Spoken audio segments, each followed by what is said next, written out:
Hello बच्चों, good morning.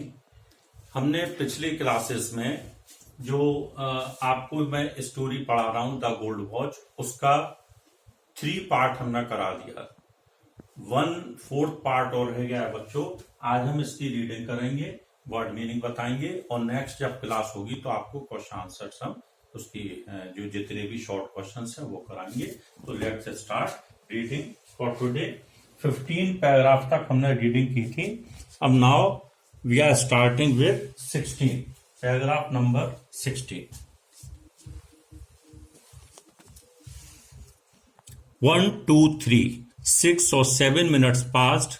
Suddenly, Sanku thought, suppose someone sees me. As in the past few days, fear pushed him forward. He took a few steps, looked around, but saw no one. Prompted again by urgent need, he walked towards the room. Once again he looked around. Nobody was there. A shudder passed through his veins. His heart throbbed. 1 second passed. He stretched out a hand, and the gold watch was in it. Nervously, his eyes made a quick survey. No one was there at all. Trembling, he put the watch in the pocket of his trousers. He held his breath and walked forward in haste. After about 10 steps, he looked back. Then he saw someone walking quickly along the eastern corridor. Obviously, he was going to the timekeeper's office. He must have seen everything.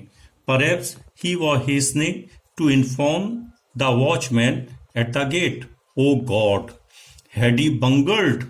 Sanku stood like a pillar, petrified. The gold watch seemed to burn his pocket like a burning cinder. It sent sparks along his nerves. The whole world seemed to be spinning around him in a blazing fire.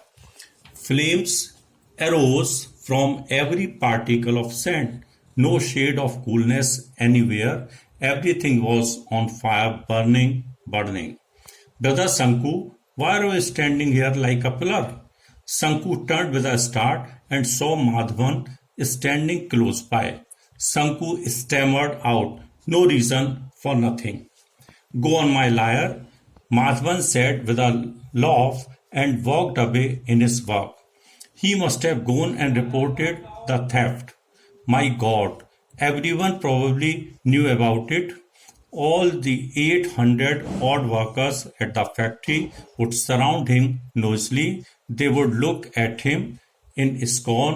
They would all remark with derision, thief, thief. Then he would be taken before the white boss and reprimanded. How sternly he would look at him. Sanku would surely be dismissed. That fellow Waki was dismissed just for taking an old umbrella. A cold fear entered Sanku's heart, which was choked with depressing thoughts. The guard would be waiting at the entrance of the timekeeper's office. He would catch him. No, that way lay danger. He would put this bag in its place, a scorching cinder that was burning him. But then, oh no, he said to himself on second thoughts. But finally, he made up his mind. He was at the office room. The window still remained half open. Sanku looked around. No one was there. No one at all. He took the gold watch quickly out of his pocket. His hand trembled like an aspen leaf. He presently remembered his home and his unpaid debts. What was to be done? Sanku felt suffocated. The sound of a footstep behind him. Someone was returning. He put the watch on the table and breathlessly walked away. That is the end of this story. मैं अभी आपको हिंदी में बताऊंगा. And before that, we read these word meanings. कल हमने यहाँ तक कराया था. एक बार फिर मैं आपको रिवाइज करा देता हूँ बच्चों. ऑइंटमेंट मरहम, कमांडिंग लुक अधिकार युक्त देखना, फेस्टिंग बॉडी फोड़े फुंसी वाला शरीर, स्टेयरिंग एकटक देखना, ग्रूसम वे भयानक तरीका, सोर्स घाव, बल्जिंग आउट, बाहर निकलना, स्टंट, मूर्तिवत होना, अवाक रह जाना, कर्स्ड, कोसना, नॉडेड, सिर हिलाना, इन हेस्ट, जल्दी में, इम्पेशेंस, अधीरता, मार्बल, अ मार्बल स्टैच्यू, संगमरमर की मूर्ति, पार्शली, आंशिक, ग्लिटर्ड, चमकना, सिएस्टा, झपकी, प्रॉम्प्टेड, भड़काना, प्रेरित करना या ढकेलना, शडर, कांपना, वेन्स, नसें, थ्रॉब्ड, धड़कना, कॉरिडोर, बरामदा, बंगल्ड, गलती पकड़े जाना, पेट्रीफाइड, जड़वत, जड़ जैसे बने रहना, बर्निंग सेंटर, जलते हुए शोले, ब्लेसिंग फायर, बड़ी आग, फ्लेम्स, ज्वालाएं, पार्टिकल, कण, स्टैमर्ड, हकलाना, बोलने में हकलाना, थेफ्ट, चोरी, डेरिसन, अपमान पूर्वक, इन स्कॉर्न, घृणा पूर्वक, डिप्रेसिंग, अवसाद में, रेप्रीमेंडेड, गाली देकर अपमान करना, स्टर्नली, कठोरता से, स्कॉर्चिंग, भीषण गर्मी, एस्पेन लीफ, पॉपुलर पेड़ की पत्ती, सफोकेटेड, गला रुंधे आना या सांस, बहुत कम सांस लेना। बच्चों, ये पूरे लेसन के वर्ड मीनिंग अभी आपने देखे और ये लेसन हमने समाप्त किया। कल बच्चों मैंने आपको बताया था कि वह अपनी फैक्ट्री में बिल्कुल तैयार था घड़ी चलाने के लिए और उसने दोपहर का लंच टाइम इसलिए चुना था जिससे कि सब फैक्ट्री वाले अपने अपने घर चले जाएं और वह आसानी से उस घड़ी को चुरा ले। लेकिन आप जानते हैं कि जब कोई भी व्यक्ति पहली बार अपराध करता है तो वह बहुत सारे संकोच, बहुत सारी चीजें उसको रोकती हैं, क्योंकि पहला अपराध करना ही एक बहुत बड़ी गलती होती है। शंकु गरीब था, लेकिन फिर भी अभी तक उसने कोई ऐसा काम नहीं किया था जो अपराध की किस्म में आता हो। लेकिन चूंकि बहुत सारा उस पर कर्जा हो गया था, इसलिए उसने ये निश्चय कर लिया था कि केवल एक बार अपराध करने के बाद वो कभी फिर दोबारा से चोरी या दूसरा अपराध नहीं करेगा और शांतिपूर्वक अपना जीवन जिएगा। तो उसने इधर उधर देखा, खिड़की खुली हुई थी, चारों तरफ एक बार फिर देखा, फैक्ट्री में कोई नहीं था, सब मजदूर जा चुके थे, कोई लोग नहीं थे। उसने हाथ खिड़की में डाला और सोने की घड़ी उठाकर अपनी जेब में ट्राउजर की पॉकेट में रख ली। बच्चों, जैसी उसने पॉकेट में घड़ी रखी, उसको लगा कि शायद कोई बहुत बड़े आग के शोले उसने अपनी जेब के अंदर रख लिए। बड़ी तेजी से उसका दिल धड़कने लगा, ऐसा लगा जैसे खून तेजी से नसों में दौड़ रहा हो। दिल तेजी से धड़क रहा था, बार बार वह इधर उधर देख रहा था, कहीं ऐसा न हो कि कोई आदमी हो, किसी ने मुझे देख लिया हो, लेकिन ऐसा कुछ नहीं था।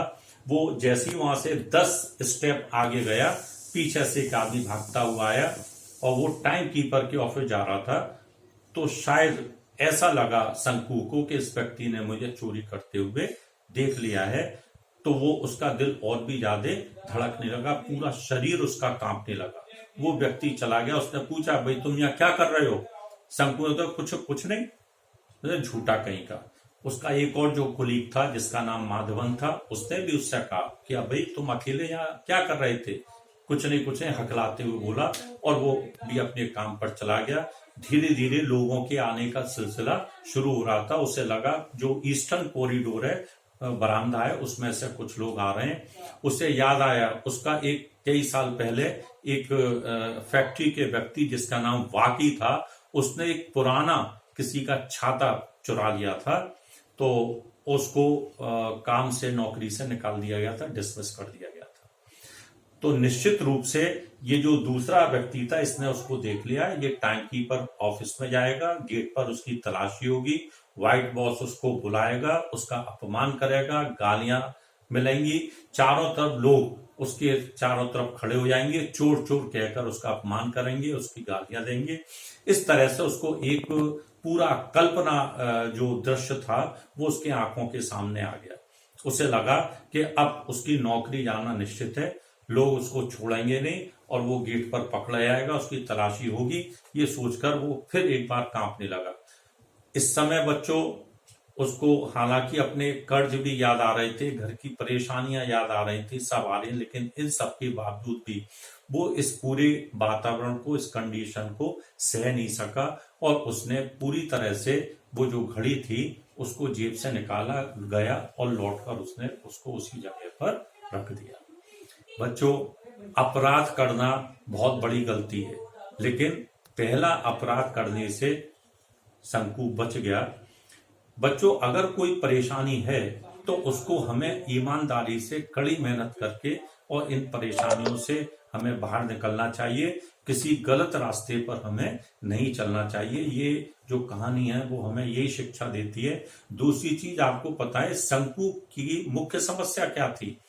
उसकी मुख्य समस्या थी कि उसकी आय कम थी और उसके खर्चे ज्यादा थे। अब आप देखिए, परिवार भी बढ़ रहा था, पहले जो परिवार था उसी परिवार को वो ढंग से चला नहीं पा रहा था, नया, और उसमें एक मेहमान आने वाला था, ये उसकी अपनी गलती थी।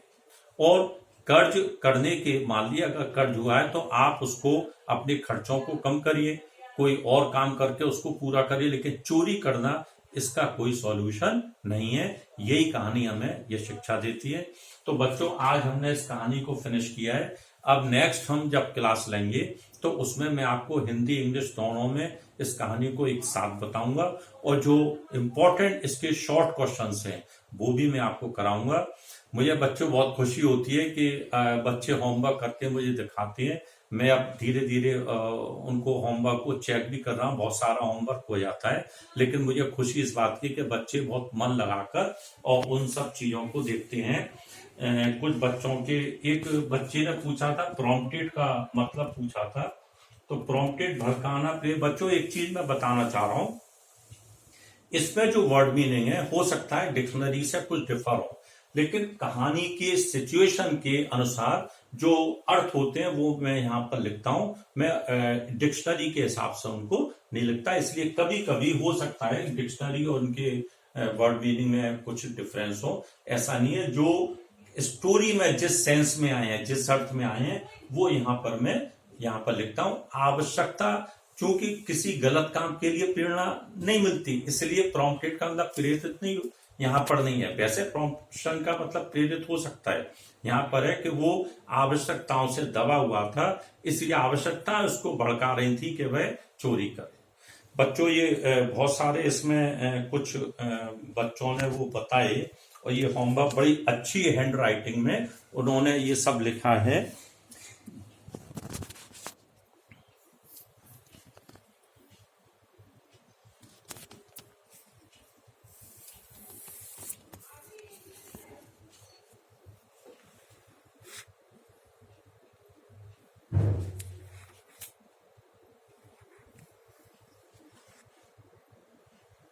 मुझे बहुत अच्छा लगता है कि बच्चे इतनी मेहनत करके इसको याद कर रहे हैं, याद कर करके मेरे पास में भेजते हैं। बच्चों, वास्तव में तुम्हारा प्रयास, तुम सभी का प्रयास बहुत अच्छा है और इतने सारे बच्चे इससे जुड़े हुए हैं। कुछ बच्चे जो रह गए हैं, आप इस चैनल को, जो लिंक हम भेजते हैं, यूट्यूब चैनल है बच्चों, उसको सब्सक्राइब करिए और वहां पर जाके, जिससे परमानेंटली आपके पास में ये सब वीडियो और ये क्लासेस में जो हम पढ़ा रहे हैं वो आपके पास में रह सके, ये ध्यान से। तो इनको सब्सक्राइब करके और अपने उस पर परमानेंटली रख लीजिए और लगातार जुड़े रहिएगा। और नेक्स्ट हम जो क्लास होगी उसमें हम आपको कहानी भी सुनाएंगे और शॉर्ट क्वेश्चन बताएंगे।